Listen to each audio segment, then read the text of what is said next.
Como que eu faço para quebrar a resistência do meu cliente? Como que eu faço para vender para ele ou para implementar alguma coisa que eu preciso implementar dentro do cliente e que ele está resistente a mudar, que ele está resistente a aceitar essa mudança ou essa nova ação, esse novo produto, enfim. Como fazer para quebrar a resistência do seu cliente é o que eu vou te falar agora aqui nesse vídeo. Vamos lá?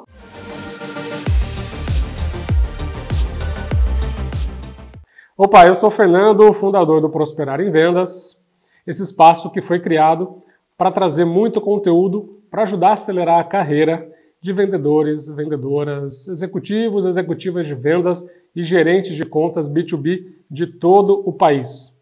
Okay? Se você é vendedor, vendedora, executivo de contas, gerente de contas, esse canal é para você que quer crescer, para você que quer prosperar na sua vida profissional e pessoal.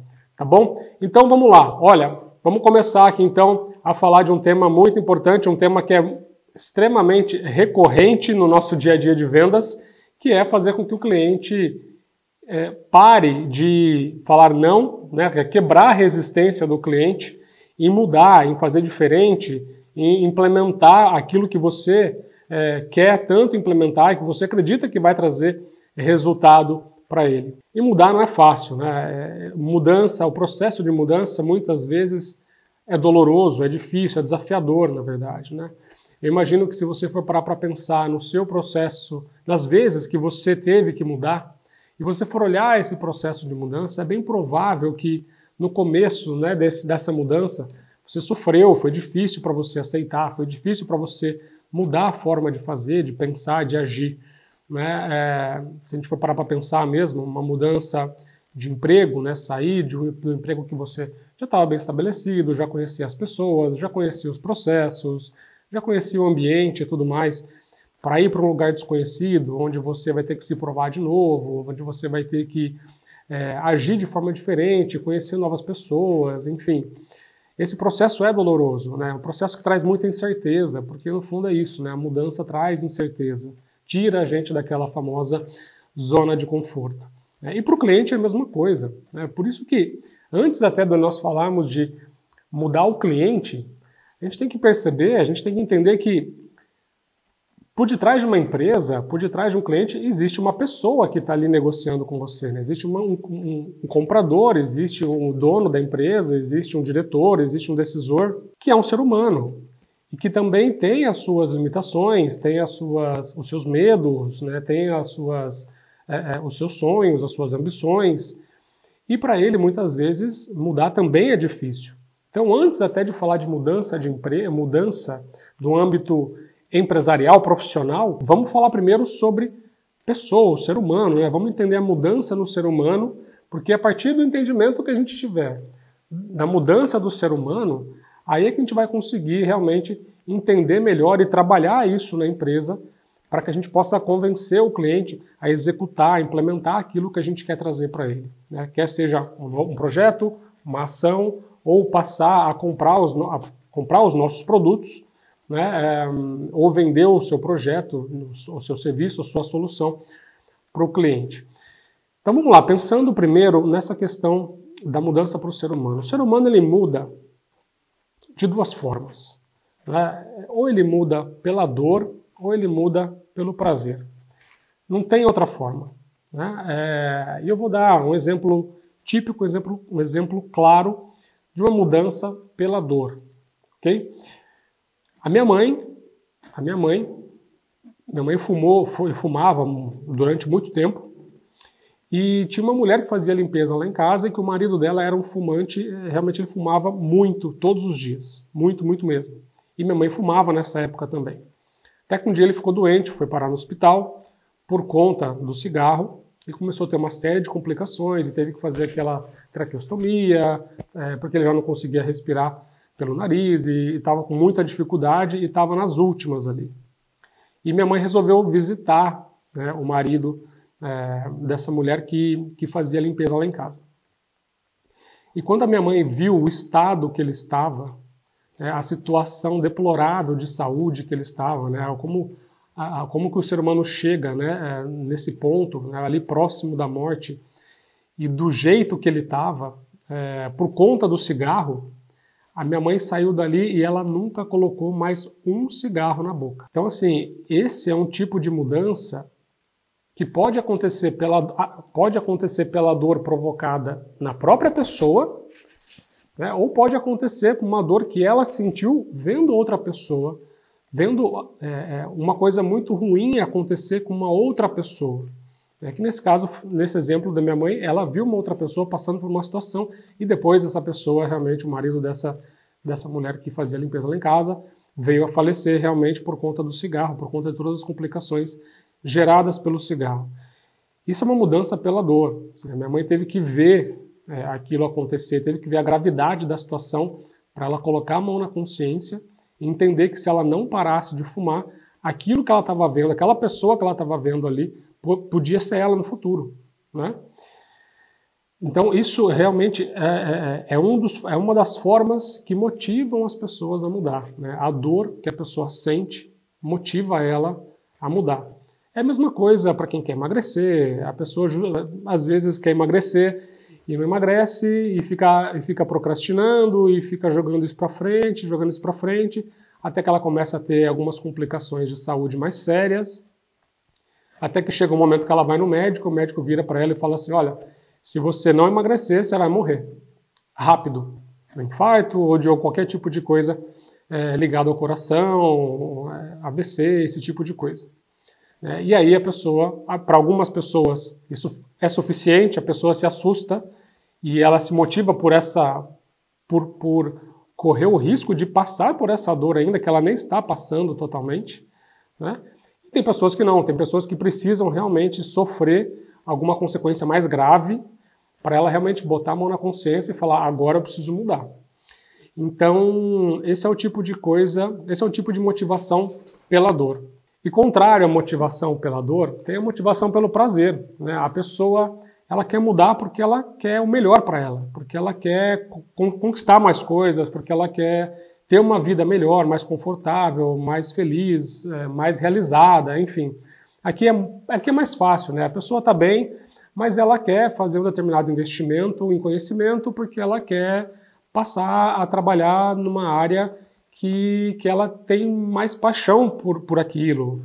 Ou ela quer ela quer ter uma alimentação saudável, ela quer manter num peso X, no peso que ela determinou, porque ela vai se sentir bem, ela vai se sentir com a autoestima elevada, ela vai se sentir segura, ela vai se sentir bem fisicamente e também a própria saúde, né, o bem-estar, ela vai se sentir saudável e vai poder ter uma vida mais longa, uma vida mais feliz e uma vida mais completa, digamos assim, né? Então a motivação pelo prazer é aquela motivação que a pessoa ela está bem, ela não tem nenhum problema, ela não tem nenhuma dor que ela identificou, mas ela simplesmente quer fazer mais, ela quer fazer melhor, ela quer ir além, ok? Então isso é o outro tipo de motivação, é o outro caminho, a motivação pelo prazer. Obviamente que a grande maioria das pessoas, né, o ser humano, ele se motiva muito mais pela dor do que pelo prazer, porque como eu acabei de falar, quando está tudo bem, a pessoa está ali na zona de conforto, está tudo funcionando bem, está tudo ótimo.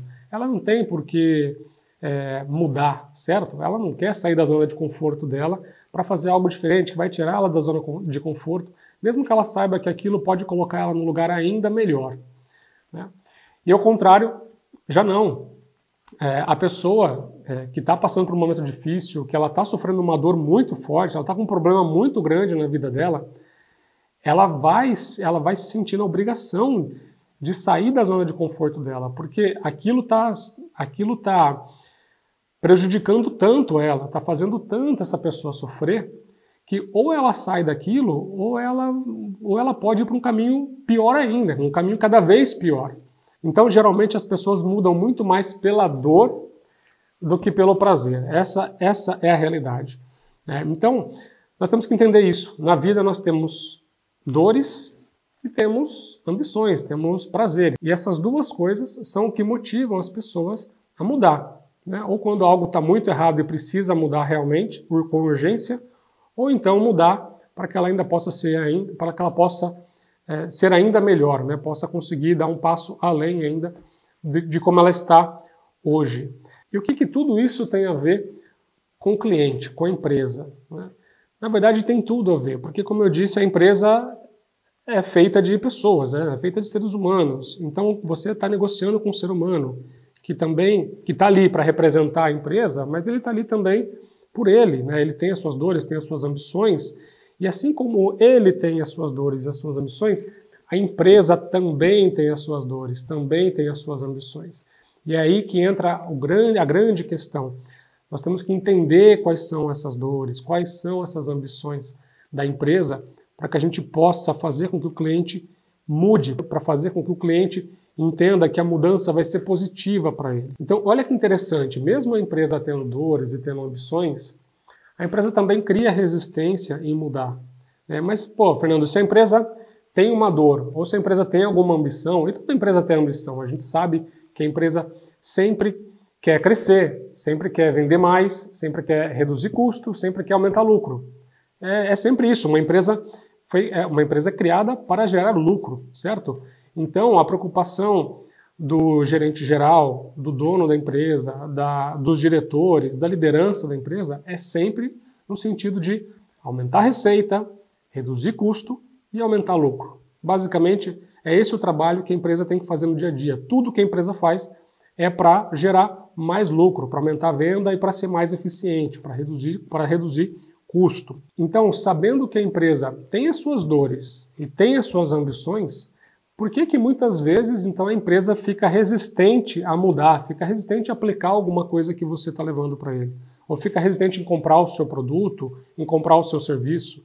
Por que eles resistem tanto em mudar? Existem alguns fatores que levam a empresa a resistir, né, a criar essa resistência em mudar, implementar uma determinada coisa, ou comprar o seu produto ou o seu serviço. Eu vou citar aqui 3 fatores, tá bom? E o primeiro fator que leva um cliente a criar essa resistência, né, é justamente o fato dele não enxergar valor naquilo que você está oferecendo para ele. Ele não está entendendo, ele não está percebendo o valor que aquilo gera para o negócio dele. E esse é um fator, esse é um tipo de resistência que é criada de uma maneira muito comum e muito corriqueira, porque muitas vezes o vendedor ele não seguiu ali o seu processo de vendas da maneira como deveria. Ele não procurou, dentro do mapeamento, entender as reais dores do cliente, ou quais são as ambições, porque o cliente ele pode não ter nenhuma dor, ele pode simplesmente te chamar ali porque ele quer melhorar o processo dele, ele quer melhorar o resultado, a receita dele. E aí quando o vendedor não faz esse processo de mapeamento muito bem feito, de uma maneira detalhada, para identificar realmente quais são as dores ou quais são as ambições reais, que realmente vai fazer o cliente mudar e entender que aquilo é necessário e é urgente para ele mudar de patamar, ele simplesmente cria essa resistência. Ele simplesmente fala, não, eu não preciso disso porque isso não me faz diferença, isso não vai gerar, isso não vai resolver o meu problema, ou isso não vai me fazer chegar no ponto que eu quero, no objetivo que eu quero. Né? E aí, realmente, é um ponto muito crítico, porque a partir do momento que você não fez um bom mapeamento do cliente, você não entendeu quais eram as dores reais e quais eram as ambições reais dele, você não vai ter condições de levar algo que realmente crie valor para ele. Então esse é o primeiro fator que eu vejo que realmente faz com que o cliente crie uma certa resistência em comprar de você ou implementar determinado projeto ou ação que você queira. Você não está mostrando para ele o valor que aquilo vai gerar no negócio dele, ok? Você precisa entender profundamente quais são as dores do cliente, quais são as ambições dele, para que a partir daí você possa entregar exatamente aquilo que ele precisa para ele sair do ponto A e ir para o ponto B, para ele resolver aquela dor, aquele problema que ele tem e colocar a empresa dele num outro patamar. Ou então, se ele não tem problema, é para você pegar a empresa que já está num bom nível, num bom patamar, que está entregando e fazer essa empresa subir ainda mais, subir a régua. Tá? Então, esse é o primeiro fator que cria resistência no seu cliente. É não mostrar o real valor que aquilo vai gerar para o negócio dele. Então, só para fechar esse primeiro ponto, né, como a criação de valor, como mostrar o valor que você vai gerar a partir daquela mudança para o cliente é importante e isso realmente faz virar a chave na cabeça do seu cliente. Eu vou dar um exemplo aqui para ilustrar um pouco isso. Se você mora num apartamento de 100 mil reais, num bairro normal da sua cidade, e alguém vem e te oferece uma casa num condomínio fechado, numa zona nobre da cidade, e essa casa, você sabe que essa casa vale R$1 milhão, e a pessoa está te pedindo o seu apartamento e mais 100 mil reais em dinheiro para ele vender essa casa para você, é muito provável que você vai fazer esse negócio, que você vai comprar. Porque o valor dessa casa é muito maior do que aquilo que você está pagando. E o cliente muitas vezes faz isso, ele só faz a conta do quanto você está cobrando, do que ele vai ter que pagar. Mas ele não faz a conta do quanto você e a sua solução e o seu produto, o seu serviço, vai gerar de valor superior para o negócio dele. Para ele é muito fácil ele olhar para a sua solução e ver que a sua solução custa X, Y ou Z, custa 50 mil, 100 mil, R$1 milhão. Mas para ele é difícil, e ele não faz essa conta de quanto, que se ele investir 100 mil no seu negócio, quanto que esse 100 mil vai trazer para ele de retorno no curto, no médio e no longo prazo. Então esse tipo de exemplo ilustra realmente como que o valor percebido pelo outro é muito importante para fazer com que ele se convença a comprar o seu produto ou o seu serviço. Ok? Você vai comprar a casa, você vai dar o seu apartamento e você vai arrumar, você vai arranjar 100 mil reais de algum lugar, mesmo que você não tenha, você vai dar um jeito de arrumar 100 mil reais, porque você vai para uma casa num bairro melhor, num condomínio fechado e a casa vale R$1 milhão. Você está ganhando 800 mil reais nessa brincadeira, nessa negociação. Então, para esse vendedor foi fácil mostrar para você, te convencer de que você deveria comprar essa casa, porque você enxergou o valor nisso. Você enxergou, você sabe que você está ganhando 800 mil reais nessa transação.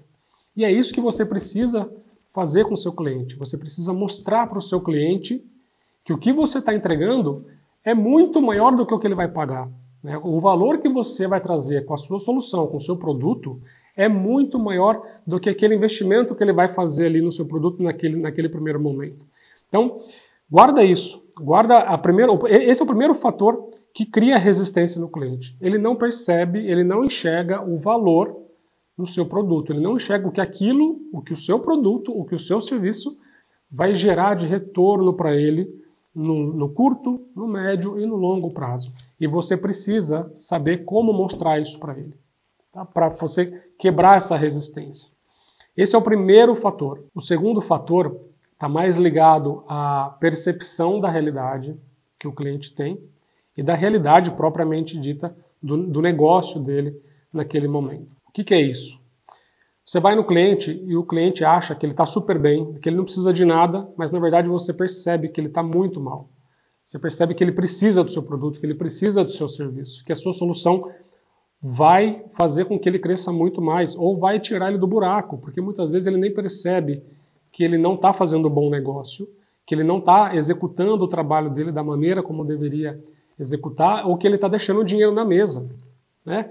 E o que significa percepção da realidade versus a realidade propriamente dita? No final das contas, tem a ver com os resultados que o cliente tem e como que ele enxerga esses resultados. O cliente, muitas vezes, ele está com o resultado aqui e ele acha que a empresa dele, que o resultado dele está aqui. Ele acha que a performance dele está ótima, está excelente, está espetacular, quando, na verdade, ele está aqui, ele está muito abaixo daquilo que ele pode entregar, ele está muito abaixo daquilo que ele pode alcançar e, muitas vezes, ele acha que ele está aqui, mas, na verdade, quem está aqui são os concorrentes dele, enquanto ele está aqui embaixo, perdendo espaço, perdendo market share, perdendo tamanho e importância dentro do mercado que ele atua. E muitas vezes o cliente não enxerga isso. É o seu papel fazer ele entender que realmente ele está muito longe daquilo que ele acha que ele está. E é claro que existem formas de se fazer isso. Antes de falar um pouco mais de como você pode trabalhar isso no seu cliente, como você pode mudar essa percepção, trazer ele para a realidade, deixa eu dar 2 exemplos aqui reais que aconteceram comigo em Portugal. Quando eu cheguei em Portugal para assumir a operação aqui da Pfizer Consumer, em 2018, tinha um cliente um grupo de compras, né, um grupo de farmácias grande, com mais de 200 farmácias aqui em Portugal, que eles não compravam os nossos produtos. Não era, os nossos produtos, na verdade, não era foco do trabalho deles.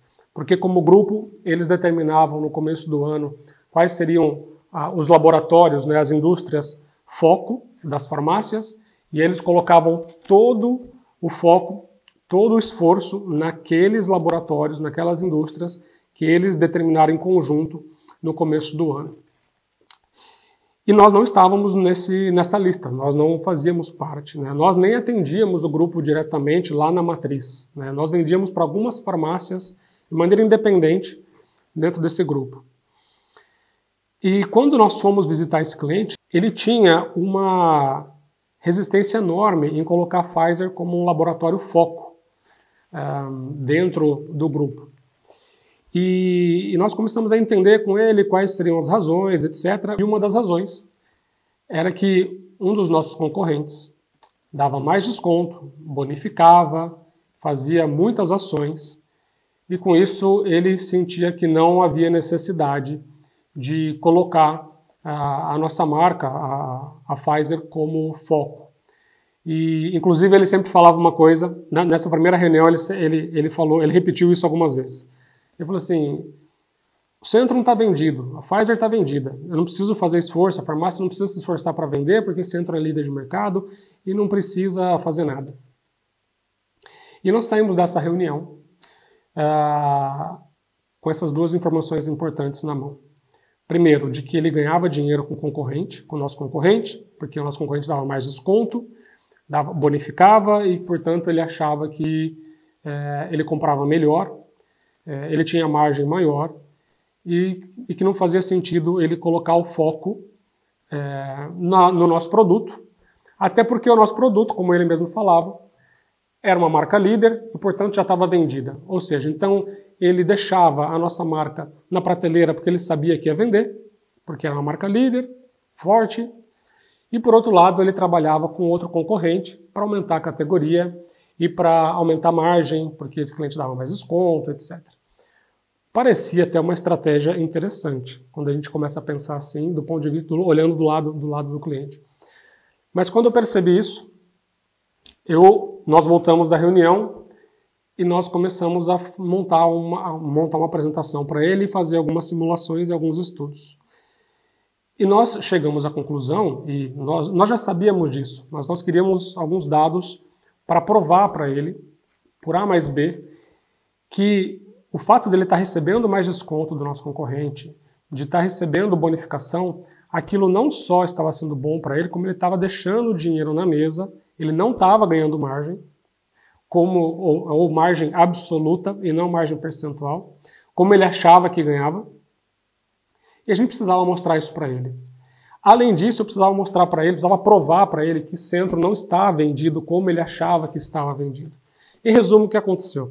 Nós fomos para uma segunda reunião, nós começamos a nossa apresentação. Ao longo da apresentação, nós mostramos esses cálculos para ele.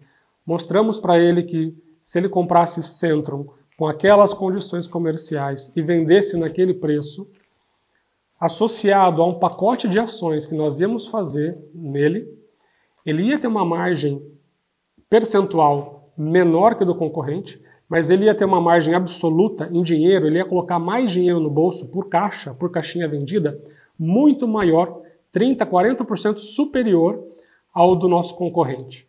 Mostrei para ele também que Centrum, ao contrário do que ele pensava, não estava vendido, porque Centrum estava perdendo participação de mercado, inclusive dentro do grupo dele. Estava perdendo market share, estava com queda de vendas. E essa é uma informação que ele já sabia, que ele estava perdendo market share. Mas o que está por trás disso, que nós mostramos para ele, é que ele perdendo market share, ele caindo vendas na marca líder e apostando num concorrente que entregava uma margem absoluta menor, no final do dia ele estava diminuindo a margem da categoria inteira dele. Ao invés dele trabalhar com Centrum, colocar o foco na marca, aumentar a venda da marca e aumentar a margem de Centrum, junto com o concorrente, o que ele aumentaria a margem da categoria como um todo, não. Ele tirou o pé de Centrum e ficou focando muito no concorrente, porque ele achava que estava fazendo um bom negócio. Para encurtar essa conversa, para encurtar esse exemplo, nós ficamos uns 30 minutos tentando convencê-lo disso, até que num determinado momento ele falou assim, eu vou abrir o sistema e vou mostrar para vocês aqui dentro do meu sistema e vou provar para vocês que a nossa estratégia está dando certo e que a gente está fazendo muito mais dinheiro aplicando no seu concorrente do que aplicando em você.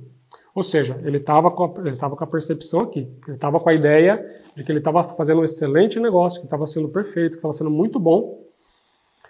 E nós sabíamos que ele não estava fazendo um negócio bom, nós sabíamos que ele estava aqui, que ele estava aqui embaixo, que ele podia, se ele trabalhasse com a nossa marca, ele podia chegar nesse patamar que ele achava que ele estava. O que aconteceu é que ele abriu o sistema na nossa frente e, para surpresa dele, e foi uma situação engraçada e constrangedora para ele percebeu que ele, mesmo com o Centro caindo à venda, a margem absoluta que o Centro entregava para ele, até aquele período do ano, era exatamente o mesmo valor absoluto que ele estava ganhando com a marca, com a outra marca, com o concorrente, que ele estava crescendo 30% a venda. Quando ele viu no sistema que ele crescia 30%, mas que a margem dele em dinheiro era igual à margem de Centro, que estava em queda de vendas, ele olhou para a gente e falou, vocês estão certos no que vocês estão falando.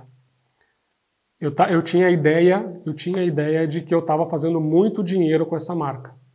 Eu tinha a ideia que eu estava fazendo muito dinheiro com essa marca. E eu achava que, pelo fato de eu estar comprando com desconto, mais desconto, com bonificação, fazendo volume, eu achava que eu estava fazendo um bom negócio. E eu não estou fazendo um bom negócio. Se eu dividir isso pela quantidade de caixinhas, a margem que eu tenho aqui, e nós fizemos essa conta na hora, ele tinha uma margem 30%, 40% menor em dinheiro do que aquilo que ele tinha com o Centro. Enfim, esse é um exemplo para mostrar de que realmente o cliente, muitas vezes, ele tem uma percepção de que ele está muito bem, quando na verdade ele não está tão bem assim. E não tem nada de errado o cliente achar isso. Porque, imagina, o cliente tem dezenas de coisas para fazer no dia a dia. Ele tem centenas de produtos, milhares de referências, de SKUs para ele controlar. Ele tem outras demandas que vêm na empresa de todos os lados, de várias áreas, tem o resultado para entregar, ele tem a apresentação para fazer, ele tem que fazer a sua... explicar os seus resultados, tem que montar o plano dele, enfim. Ele tem uma série de coisas que ele tem que fazer no dia a dia e ele não tem tempo de olhar no detalhe tudo que ele precisa olhar para poder negociar bem com você. Então, muitas vezes, por mais informação que o comprador tenha, ou que o dono da empresa tenha, ou que o decisor tenha, muitas vezes ele não vai estar preparado ali para fazer uma análise criteriosa de como que está a real situação dele naquela categoria, ou naquele grupo de produto específico, ou naquela seção específica da loja, enfim. Ele não vai estar preparado para isso. E aí, muitas vezes, o que acontece é, pelo fato de ele não estar preparado, ele pode achar que ele esteja aqui, quando, na verdade, ele está aqui embaixo. Então, é o seu papel mostrar isso para ele. Mostrar isso para ele. E só para fechar esse segundo ponto, né, esse segundo ponto da percepção da realidade versus a realidade propriamente dita, né, essa diferença, essa discrepância que tem entre o que o cliente acha que está e onde ele realmente está, eu vou dar um último exemplo para deixar bem claro e para sedimentar esse conceito. Um outro cliente aqui em Portugal também nós passamos por uma situação parecida. Né? Esse cliente ia fazer uma reunião com todos os donos das farmácias e eles queriam, nos convidaram para fazer uma apresentação, para mostrar a importância de trabalhar bem a categoria. E eles nos abriram as informações de todas as farmácias da categoria. Então nós tínhamos a informação da categoria farmácia por farmácia desse grupo. E quando nós olhamos para isso, nós percebemos aquela mesma conta que nós fizemos para aquele outro cliente, né, que aconteceu aquilo lá que eu acabei de contar, nós fizemos essa conta também para esse grupo. E nós apresentamos essa conta. E quando nós apresentamos essa conta com dados reais da farmácia de cada um deles, eles ficaram assustados. Porque a marca que nós trabalhávamos não só entregava uma margem absoluta maior do que a do nosso concorrente, como era a sexta marca mais rentável da farmácia dentro do segmento de OTC desse cliente. Era a sexta marca mais rentável. Mais rentável, quando eu digo mais rentável, eu quero dizer a marca que entregava, era a sexta marca que entregava a melhor margem absoluta dentro do segmento de OTC das farmácias. E quando eles olharam para aquilo, eles ficaram assustadíssimos. E eu estou falando com donos de farmácias, com compradores que estavam ali e que olham para o negócio todos os dias. E a partir daquela reunião também, a mudança que nós tivemos dentro desse cliente e dentro daquele outro cliente que eu acabei de dar o exemplo, também foram mudanças radicais. Nós passamos a ser o fornecedor número 1 dessa categoria, passamos a ser o foco total desses clientes e a partir dali nós começamos a acumular crescimentos de 20, 30, 40 e chegamos até picos de 50% de crescimento de vendas nesses clientes. Sem contar ganhos de market share, etc. E ficaram muito felizes porque a margem da nossa marca e da categoria cresceram como um todo. Ou seja, nós mudamos totalmente a percepção que ele tinha, fizemos com que ele tinha uma percepção aqui, trouxemos ele para a realidade e depois fizemos ele subir a régua, fizemos a categoria subir de patamar dentro dele. E realmente isso, ou seja, uma coisa está ligada na outra, né? Uma coisa está ligada na outra. Nós fizemos ele subir o patamar e ao subir o patamar nós geramos mais valor, que é aquele primeiro fator que a gente estava falando. Nós geramos mais valor, criamos mais valor para a categoria e para o cliente. Então isso é muito importante, você precisa reduzir essa discrepância, precisa trazer o cliente para a realidade dele. Não é fácil, mas você precisa fazer isso para criar resistência à mudança, porque uma das fontes de resistência à mudança do seu cliente pode ser justamente essa. Ele acredita que não precisa do seu produto ou do seu serviço, porque na visão dele a empresa dele está aqui, quando na verdade a empresa dele está aqui embaixo. E cabe a você mostrar para ele que ele não está aqui, que ele está aqui embaixo. E aí, com a sua solução, com o seu serviço, você pode trazer a empresa dele para aquele patamar que ele achava que ele estava. Ok? Esse é o segundo fator que cria a resistência no seu cliente em mudar, em implementar algo novo. Tem um terceiro fator, que esse é um fator crítico, esse é um fator que não se trata só de negócio, mas é um fator mais pessoal, digamos assim, que está ligado, na verdade, ao cliente gostar de você e confiar em você. Em outras palavras, é o cliente ter um relacionamento mais empático com você, ou ao contrário, na verdade, é você criar uma relação, um relacionamento mais empático com o seu cliente. E isso é muito importante porque poucas pessoas falam disso, poucas pessoas falam de que o cliente precisa gostar de você para você conseguir fazer negócio com ele. Porque todo mundo fala de processo, o processo de venda, o processo de venda infalível é esse, se você fizer isso, isso e isso, vai dar certo, você vai bater 100% da sua meta em 100% do tempo, se você implementar isso, se você só saber quebrar todas as objeções, você vai vencer o seu cliente, você vai vender qualquer coisa para ele ou para qualquer pessoa, e você vai ser o melhor vendedor do mundo. Você pode saber tudo isso, mas se o cliente não gostar de você, se o cliente não confiar em você, não tem técnica, não tem coisa que funcione, meu amigo. Não tem coisa que funcione, minha amiga. Infelizmente. Então você precisa fazer com que o cliente goste de você, que o cliente confie em você. Você precisa criar um relacionamento empático com ele. Ok? Esse é um ponto muito importante. Esse, inclusive, é uma das etapas que está no processo de vendas do Prosperar em Vendas, do método do Prosperar em Vendas, né, do programa de mentoria do Prosperar em Vendas, e esse é o começo de tudo. O cliente precisa gostar de você. Se ele não gostar de você, se ele não confiar em você, ele vai criar todas as resistências possíveis e imagináveis no mundo para não fazer negócio com você. Pensa você, se você entra numa loja para comprar uma roupa e a pessoa vem e mal te atende com uma má vontade, te atende sem vontade nenhuma, ou nem sequer te cumprimenta, você vai ficar com vontade de comprar nessa loja? Você vai comprar nessa loja? não vai comprar nessa loja. E mesmo que você compre, mesmo que você precise comprar roupa, você vai sair dali e você vai em outro lugar. A não ser que seja um caso de extrema urgência, você vai comprar, mas vai ser uma única vez, depois você nunca mais vai aparecer naquele lugar. Então assim, no nosso dia a dia é assim. No nosso dia a dia funciona desse jeito. Se a gente não gosta de alguém, a gente não vai se relacionar com essa pessoa. Se a gente não gosta de uma loja, a gente não vai comprar naquela loja. Se a gente não gosta de uma marca, a gente não vai comprar daquela marca. Então, na relação entre vendedor e comprador, na relação entre fornecedor e cliente, é a mesma coisa. Se o cliente não gosta de você, a menos que ele seja obrigado a comprar de você, porque a sua solução é a única que existe no mercado, não tem para onde ele correr, caso não seja esse o seu mercado, ele não vai comprar de você. Então você precisa criar essa empatia, você precisa estabelecer, se aproximar, você precisa fazer ele criar confiança em você, no seu trabalho, naquilo que você está se propondo a fazer e a entregar para ele.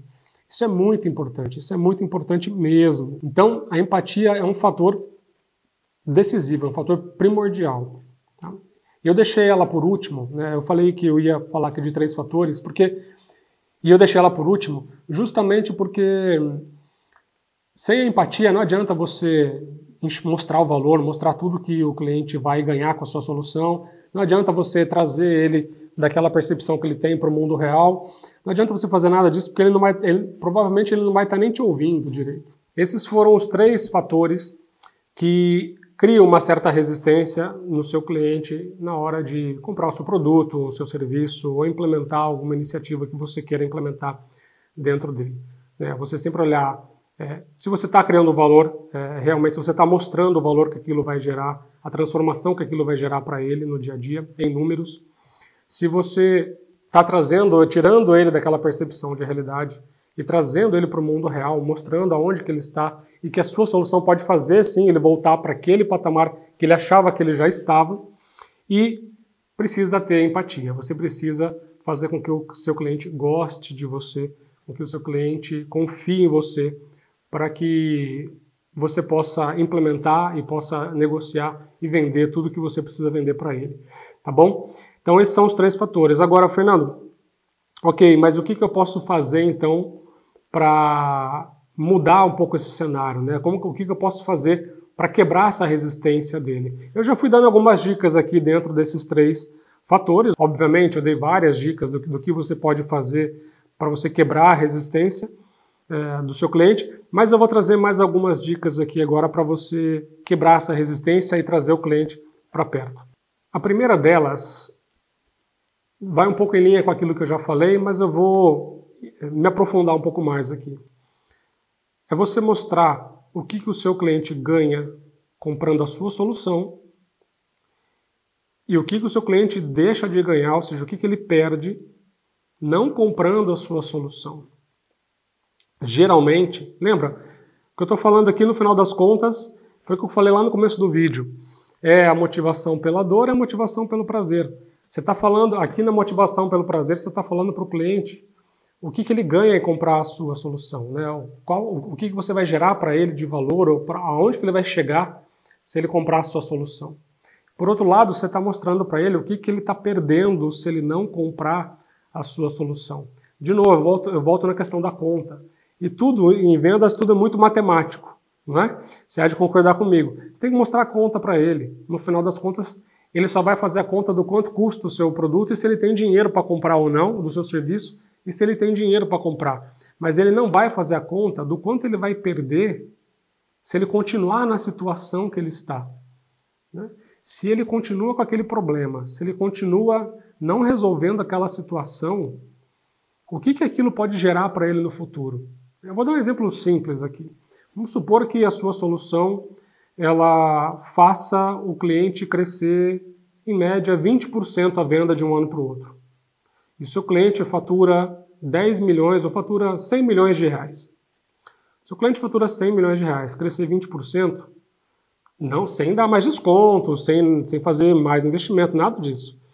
Se o seu cliente fatura 100 milhões e ele pode ter um crescimento nas vendas de 20% de um ano para o outro, ele vai vender 20 milhões a mais, certo?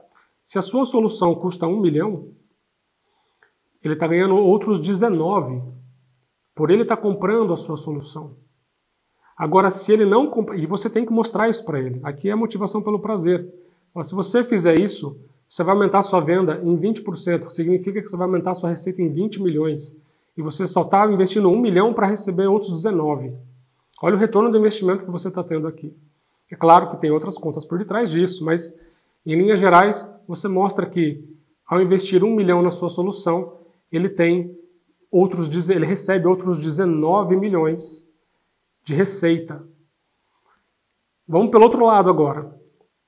Se ele não compra a sua solução, se ele acha que ele não precisa da sua solução, você pode falar para ele que se ele não comprar a sua solução, beleza, ele não vai gastar 1 milhão de reais, ele não vai investir 1 milhão de reais, mas ele pode sair daquele ano de 100 milhões para 99, para 98, para 95, ou ele pode fazer 101, 102, 103, e aí você pergunta para ele o que você prefere. Você prefere crescer 3%, 4%, 5%, ou você prefere crescer 20%?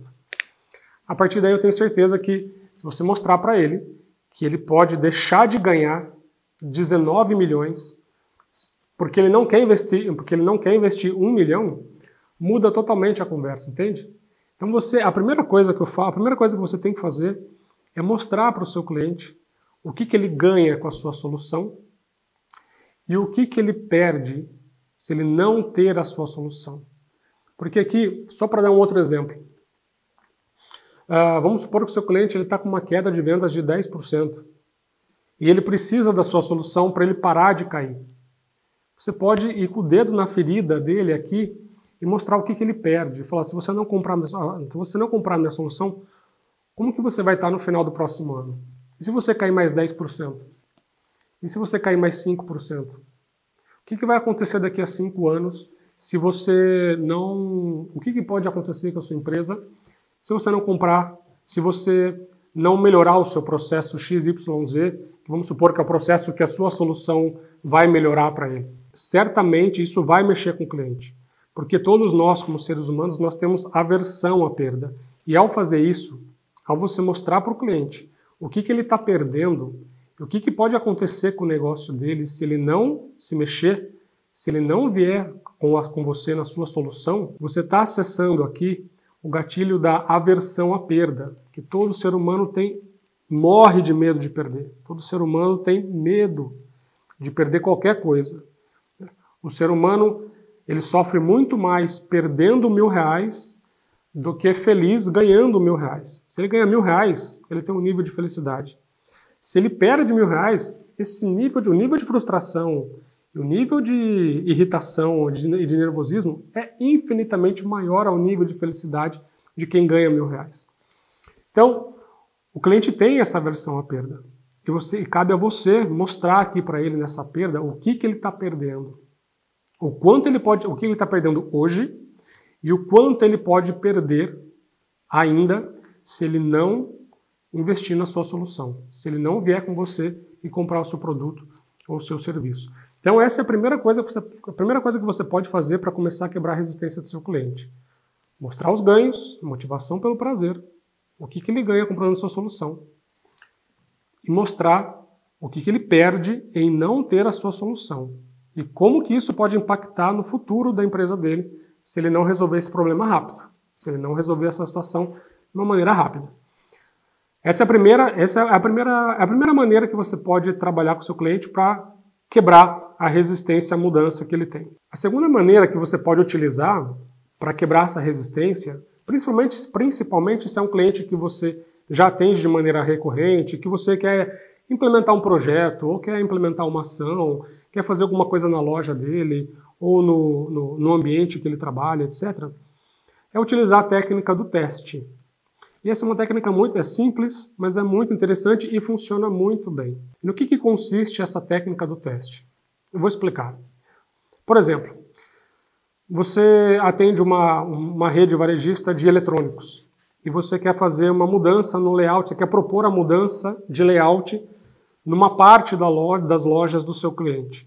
Porque de acordo com estudos que a sua empresa tem, você acredita que ao mudar um layout, você pode aumentar o valor da categoria daquele cliente, aumentar o ticket médio, melhorar a margem, uma série de coisas. Mas aí você vai para o cliente, você apresenta para ele, fala para ele que você tem essa ideia de fazer uma alteração, fazer um projeto em conjunto com ele para alterar a layoutização de uma parte da loja e que essa layoutização nova vai trazer benefícios adicionais para ele, e ele ouve tudo aquilo e fala, tá bom, obrigado, mas não vou fazer. Como que você faz para quebrar essa resistência do cliente e fazer ele perceber que isso vai ser bom para ele? Você pode utilizar a técnica do teste. Falar para ele, olha, vamos fazer o seguinte, me dá uma loja para eu fazer um teste e eu vou mudar o layout dessa uma loja, só me fala o dia, a data que eu posso ir, com quem que eu tenho que falar aqui na empresa, o que eu tenho que fazer para eu mudar o layout. E a gente pilota e faz esse teste por 3 meses. Depois de 3 meses a gente avalia o resultado e eu venho aqui apresentar o resultado para você. Se der certo, ok, a gente vê os próximos passos. Se der errado, eu não toco mais no assunto de layoutização com você daqui para frente. Quando você fala isso tem muito de neurociência por detrás disso. Mas quando você fala isso, do teste, o que passa na cabeça da pessoa, né, que está do outro lado do seu cliente? Para ele, isso é um teste, não é algo definitivo. É algo que vai se fazer, se der certo, deu. Se não der, ele já está autorizado a negar isso para você de uma vez por todas. Ou seja, quando você fala para o seu cliente que você vai fazer um teste, a objeção, aquela objeção que estava aqui, ela cai muito na cabeça do seu cliente. Porque, de novo, como eu falei, não é algo definitivo. E melhor ainda, não é algo que coloca em risco a operação dele inteira. Você está falando de fazer em uma loja. Ou seja, para ele, uma loja, se por acaso der errado, não é algo que pode comprometer substancialmente o resultado dele.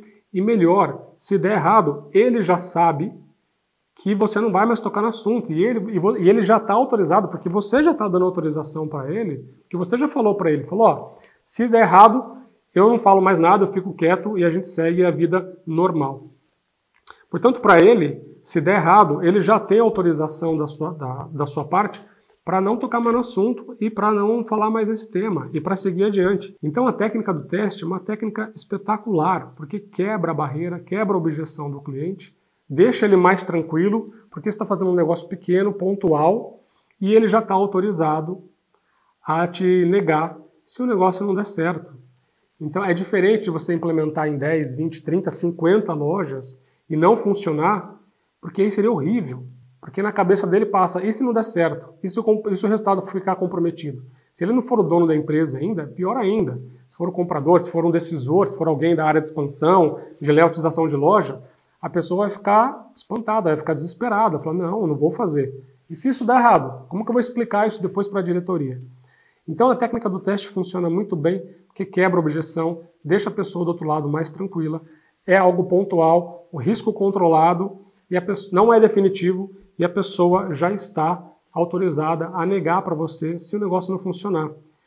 E pode acontecer ao contrário, se o negócio funcionar, a pessoa vai estar muito mais aberta para daí você expandir para 5 lojas, e depois das 5 lojas avalia o resultado, e se der certo, expande para mais 10 lojas, e aí, consequentemente, depois é o cliente que vai te pedir, é o cliente que vai chegar para você para querer expandir rapidamente para mais lojas. Esse é um exemplo para explicar como que a técnica do teste funciona e funciona muito bem. Então essa é a segunda maneira que eu utilizei muito na minha vida, principalmente quando eu trabalhei com layoutização da área de dermocosméticos em redes de farmácias. A rede ela estava aberta a mexer no layout, mas obviamente ela não queria expandir, ela não queria fazer em muitas lojas.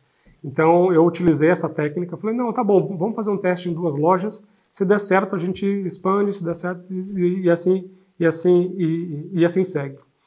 E o que aconteceu foi que o negócio foi dando certo, até que chegou um momento em que o próprio cliente, quando ia abrir uma loja nova, ele já me chamava para a gente estudar o layout e falar como que eu gostaria de colocar os meus móveis dentro da rede, dentro daquela loja. Então essa é a segunda maneira. Técnica do teste funciona, quebra muita objeção, deixa o cliente tranquilo, e aí, a partir do momento que funciona, a tendência do cliente se abrir e abrir a cabeça para expandir vai funcionar melhor ainda. E a terceira maneira, depois que você já identificou esses 3 fatores e você já trabalhou nesses 3 fatores, né, para tentar mostrar para o cliente o valor que aquilo vai gerar para a empresa dele, depois que você já trouxe o cliente para a realidade, depois que você já criou, você já tem um relacionamento empático com ele, então isso não é problema, tal, você vai aplicar essa questão de mostrar para ele o que ele ganha e o que ele perde, você vai utilizar a técnica do teste, mas se nada disso der certo, se o cliente ainda continuar resistente, você precisa identificar qual que é a causa raiz da resistência. Porque pode haver várias causas, né? Pode haver várias causas. Mas se você não conseguir, antes de você identificar essa resistência, qual que é a raiz dessa resistência do cliente, se você já está no processo de vendas, era algo que você já deveria ter identificado lá atrás, tá? E tem outros vídeos no canal que vai falar sobre isso. Mas você já deveria ter entendido essas resistências lá atrás, no processo de mapeamento do seu cliente. Mas se você não mapeou isso direito, e você já está no processo de vendas, e está ali na área ali das objeções com o seu cliente, e o cliente não quer comprar, e o cliente continua resistente, depois de você fazer tudo isso que a gente conversou aqui, a terceira forma de você quebrar a barreira do cliente é você pedir ajuda na tua empresa. É você buscar a ajuda do seu chefe, convidar o seu chefe para ir junto no cliente, para conversar junto com o cliente, para o seu chefe te ajudar ali na argumentação, para o teu chefe mostrar para aquele cliente o quanto ele é importante para a empresa e o quanto eles estão dispostos a trabalhar e a desempenhar e fazer um excelente trabalho para aquela empresa, entregar uma solução realmente personalizada e que atenda às necessidades desse cliente em tudo que ele precisa.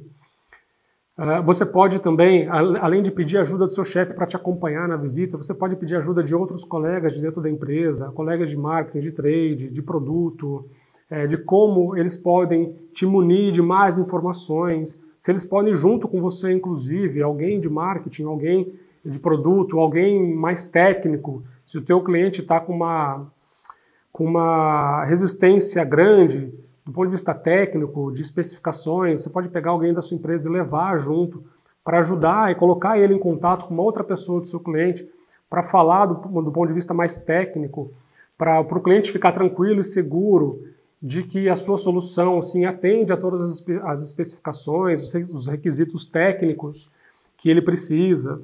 Então, ou seja, a terceira maneira é essa, você pedir ajuda dentro da empresa. Obviamente que para pedir ajuda você tem que já ter estressado o máximo possível de soluções, de alternativas junto do seu cliente. E depois que você estressou e você colocou todas essas alternativas na mesa, e mesmo assim o seu cliente está resistente, você deve chegar para o seu chefe e pedir ajuda dele. Se é um cliente muito importante, ele está com uma certa resistência, é pedir ajuda dele. Isso, ao contrário do que muita gente pensa, não é uma demonstração de fraqueza. É uma demonstração de hombridade, de sabedoria, de entender que você não faz tudo sozinho, você não é capaz de fazer tudo sozinho. E ao pedir ajuda, eu tenho certeza que o seu chefe e os seus outros colegas vão estar disponíveis para te ajudar e vão querer te ajudar. Então peça ajuda. Ajuda é importante. Se você já estressou tudo e não conseguiu, seu cliente ainda continua resistente, peça ajuda. E se mesmo com a ajuda do seu chefe e de outros colegas que você já levou no cliente e ele continua resistente, realmente não tem o que fazer. Realmente não tem o que fazer. Porque o seu cliente, ele deve ter, o seu potencial cliente, ele deve ter alguma resistência muito forte que não está levando ele a comprar o seu produto. Pode ser uma questão financeira mesmo do cliente. O cliente, ele não tem dinheiro para comprar e ele não quer falar que não tem dinheiro para comprar. Embora isso, você já deveria, de novo, ter mapeado isso no cliente antes, até para você não colocar todo o seu tempo e sua energia para chegar até esse momento, chegar até o fechamento para descobrir que ele não tem dinheiro. Mas pode ser que ele não tenha dinheiro, ou pode ser que ele tenha capacidade financeira, mas que naquele momento não é prioridade para ele. Naquele momento, o orçamento que ele tem não prevê o investimento nisso, e ele não quer abrir mão dos investimentos que ele já tem planejado. Então não vai adiantar você entregar tudo, você dar desconto, você fazer tudo aquilo que a gente sabe que não pode ser feito, porque o cliente não vai querer comprar o seu produto. Ele não precisa do seu produto naquele momento e não é prioridade para ele. Então, nesse caso, não tem o que fazer. Isso vai acontecer, isso já aconteceu comigo. E a alternativa é ir para outro cliente, prospectar outro cliente, começar o processo de venda com outro cliente, aprendendo com os erros desse cliente, aprendendo com os erros do processo de venda que você trouxe até aqui e fazendo melhor em outros prospects para que você consiga trazer outros clientes e consiga atingir os seus objetivos e os objetivos da empresa. Ok? Bom, então para fechar esse vídeo, o cliente, sim, tem muita resistência à mudança, é normal, é do ser humano, já percebemos aqui que a mudança ela pode acontecer ou pela dor ou pelo prazer. Nas empresas, isso é exatamente a mesma coisa. Você entendeu aqui quais são os fatores, alguns fatores que levam o cliente a criar essa resistência ao seu produto, ao seu serviço, ao projeto que você quer implementar, né? Os fatores que nós já falamos aqui. Você entendeu também algumas maneiras que você pode implementar no seu cliente, algumas maneiras de como você pode trabalhar com o seu cliente para quebrar essas objeções, para quebrar essas barreiras, para quebrar essa resistência à mudança do cliente, né? Mostrar para ele os ganhos e o que ele perde, utilizar a técnica do teste, pedir ajuda na empresa, o bom mapeamento para você não correr o risco de chegar até o final lá, até o fechamento da venda, para daí perceber que o cliente que aquilo não é prioridade para ele, ou que ele não tem dinheiro. Enfim, entender qual que é a raiz ali dessa resistência à mudança do seu cliente, para trabalhar em cima dessa raiz e quebrar essa objeção para seguir em frente no seu processo de vendas, tá bom? Se esse conteúdo fez sentido para você, se esse vídeo te ajudou de alguma forma, por favor, deixe o seu like aqui, comente, compartilhe esse vídeo com outros colegas para você ajudar também outros vendedores desse país a destravar, a quebrar a resistência dos seus clientes e prosperar ainda mais na sua vida profissional e pessoal. Prosperar em Vendas está no Facebook, no Instagram, no LinkedIn, no YouTube. Vai lá, se inscreva, siga o Prosperar em Vendas em todas essas redes sociais. Nós estamos também nas principais plataformas de podcast com o nosso ProsperaCast, que é o podcast do Prosperar em Vendas, para você ouvir todos esses conteúdos que eu posto aqui e em várias outras redes. Quando você estiver no seu carro, por exemplo, saindo de um cliente e indo para um outro cliente, saindo da sua casa para o trabalho, do trabalho para casa, enfim. Aproveitar esse momento que você está no carro para se encher de conhecimento e se preparar para fazer vendas cada vez maiores e melhores. Tá ok? Um grande abraço, vamos com tudo e seja próspero você também.